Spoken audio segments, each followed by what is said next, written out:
So this might be a whole new ball game for Beijing. The Trump transition team now hinting that when it comes to Chinese hackers, there will be consequences for marking a sharp departure from the Biden-Harris administration. Hillary Vaughn, Fox Business, watching that live on the Hill. And what will change, Hillary, on the Hill? Good morning. Good morning, Bill. Well, our adversaries are getting more bold, clearly with attacking us cyberly with no fear of retaliation, from President-elect Trump's national security team to Democrats on Capitol Hill. It seems like there is no longer an appetite to let our adversaries cyber attack us without doing anything to hit back. We cannot just keep playing 100% defense on the cyber front.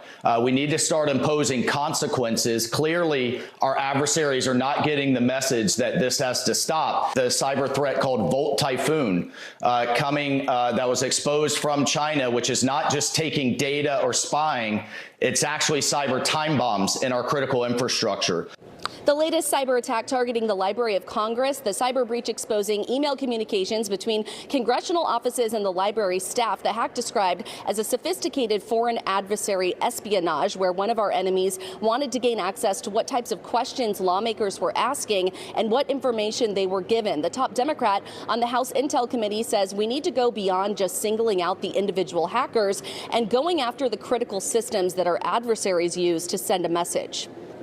We're pretty good at hacking networks, too. And I think it's really important for the Chinese to understand that we're not just going to name and shame the hackers and complain about it, but that we are going to go into their networks and give as good as we got. I suspect that in this realm, they need to see that we are capable of inflicting a lot of damage if they continue their present behavior. And we also are learning the scope of a Chinese intelligence hack that infiltrated telecommunication systems in the U.S. T-Mobile was part of that hack. It's unclear what information they were able to get, but they were using this hack as a way to spy on some of their targets here in the U.S. Bill? Hillary, we'll watch it. Could be an interesting change, of course, as we go. Thank you very much. Dana. So Vladimir Putin with a new warning to the West. The Russian leader now lowering the threshold for using nuclear weapons. It comes after Moscow says Ukraine fired 6 U.S.-made longer-range missiles into Russia following President Biden's policy shift. Fox News contributor Dan Hoffman, a former CIA chief of station, with me now. This is what Putin signed. Apparently, he's been working on this for a while, but he used this recent action in order to actually sign it. He said, aggression against the Russian Federation or its allies on the part of any non-nuclear state with the participation or support of a nuclear state is considered as their joint attack. Turning it over to you to put this into context for us and what we should be thinking about today. Yeah, so predictably, Russian President, KGB spy in the Kremlin, Vladimir Putin, left out the part about Russia launching a brutal invasion of Ukraine and the fact that Ukraine is justified in defending themselves. The ATACMS long-range artillery that we've given Ukraine has a range of 190 miles. That's not going to get very close to the Kremlin. In fact, Yevgeny Prigozhin got a lot closer than that in his failed mutiny a couple of summers ago. This is designed for Ukraine to strike Russian military targets that are raining down hell on Ukrainian civilians in their neighborhoods, in their maternity wards and schools. That's what this is about. Both sides are trying to gain an advantage right now in anticipation of potentially negotiations that may take place once the Trump administration assumes office in January. And for the Biden administration, why now? Yeah, well, the Biden strategy was senseless. This idea that as long as it takes was a strategy, as if we had an indefinite amount of time. Morally and ethically, that's wrong. It's subjecting Ukrainians to being killed mercilessly at the hands of Russian artillery. But more importantly, we never gave Ukraine what they needed when they needed it to fend off that Russian invasion.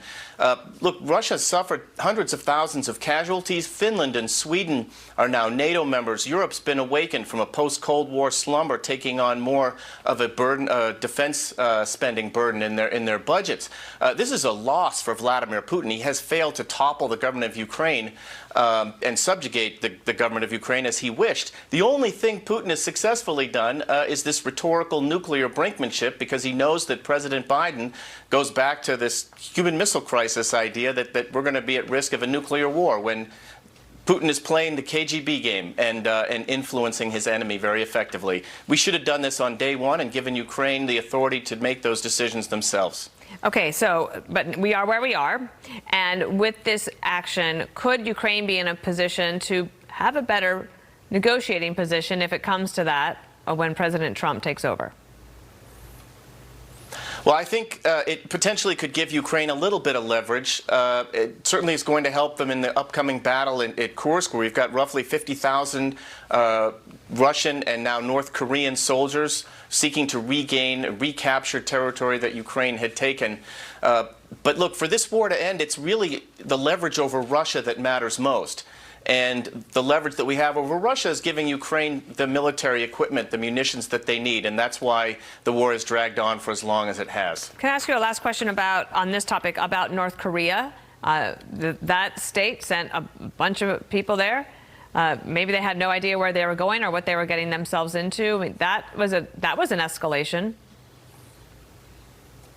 It was, for sure, and North Korea is going to get a lot out of it. They're getting a diplomatic and an economic lifeline from Russia. The Russians are certainly going to be asked by Kim Jong-un to give them the technology they need for their nuclear weapons program and weaponizing nuclear weapons for ballistic missiles, space technology, not to mention cyber hacking tools they can use against us.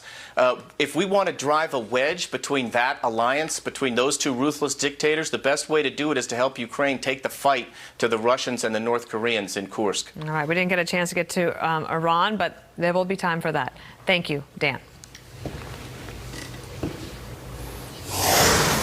So some Democrats now openly defying Donald Trump's mass deportation plan, drawing the ire of Republicans in some of these hard-hit border states. The president can use those emergency powers to stop the bleeding, triage, stop the flow of the border, and also begin immediately the deportation of the people who have been wrongly, illegally, illegitimately dumped into the United States by the Biden administration. Well, the rubber's going to meet the road on that. We'll see how it goes. Plus, John Thune and Chuck Schumer battling it out in the Senate as Democrats hope to rush through some judicial appointments before they lose power. So stand by for all that. And we're on standby for the judge's ruling.